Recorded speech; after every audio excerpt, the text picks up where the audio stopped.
Alberto Stefani, candidato per il centrodestra alla presidenza alla Regione Veneto. Ci racconti un po' di lei, qual è il suo percorso, cosa l'ha spinta a candidarsi e quali sono i principali punti del suo programma?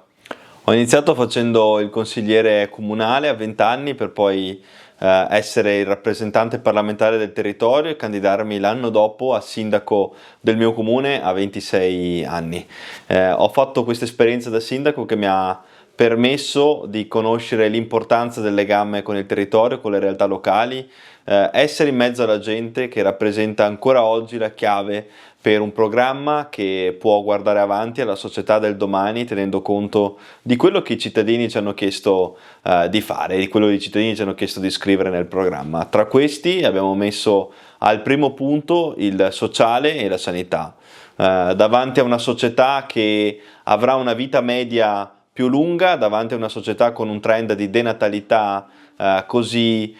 importante, è necessario pensare alla società del domani, che sarà una società che dovrà tener conto di questi trend demografici, quindi garantire residenze per anziani all'avanguardia, servizi socioassistenziali vicini al cittadino, un'urbanistica sostenibile e soprattutto la necessità di garantire una sanità sempre più territoriale, implementando anche la tecnologia al servizio dell'organizzazione delle visite, della cura delle urgenze e delle non urgenze, sfruttando anche la rete delle case di comunità di prossima realizzazione. Oltre a questo, il tema delle infrastrutture con la holding autostradale del Nord-Est, una regia regionale per le multi-utilities, un'attenzione importante al tema della sostenibilità ambientale, aumento di punteggi per gli enti locali che fanno opera di rigenerazione urbana e per le imprese che investono nell'economia circolare, il biglietto unico intermodale che permetta un incentivo dei mezzi pubblici e una forte attenzione ai giovani con un piano casa che tenga conto delle loro necessità di poter avere una casa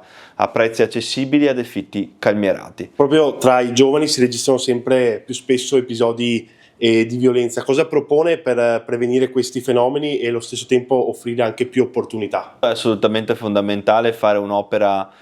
di prevenzione a partire dalle scuole. Abbiamo proposto la necessità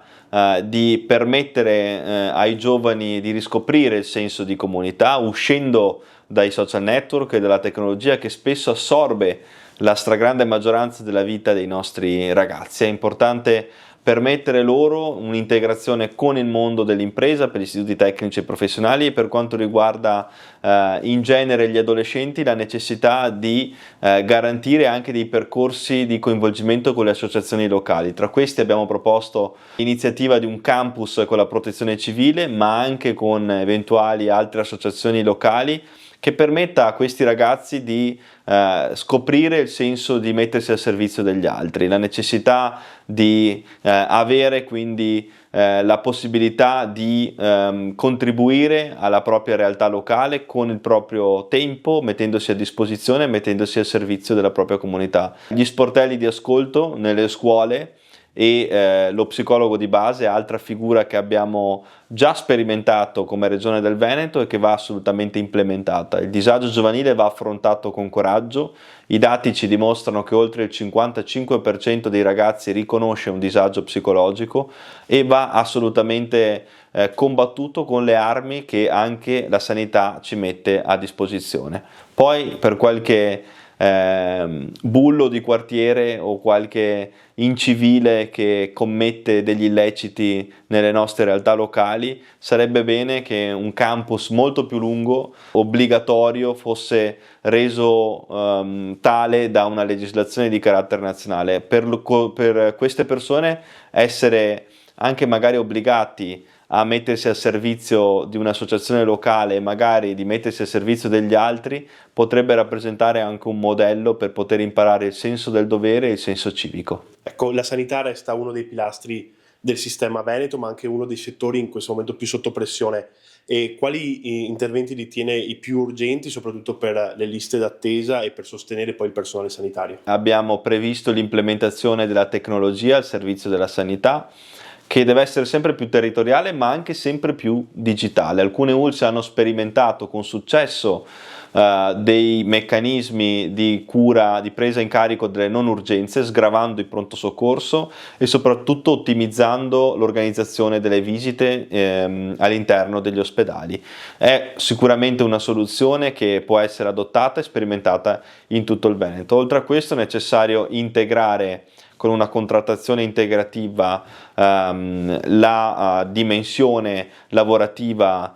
del dipendente, quindi permettere a ciascuno di loro di avere un posto di lavoro più appetibile, anche valorizzando il welfare ospedaliero. E tra le altre proposte che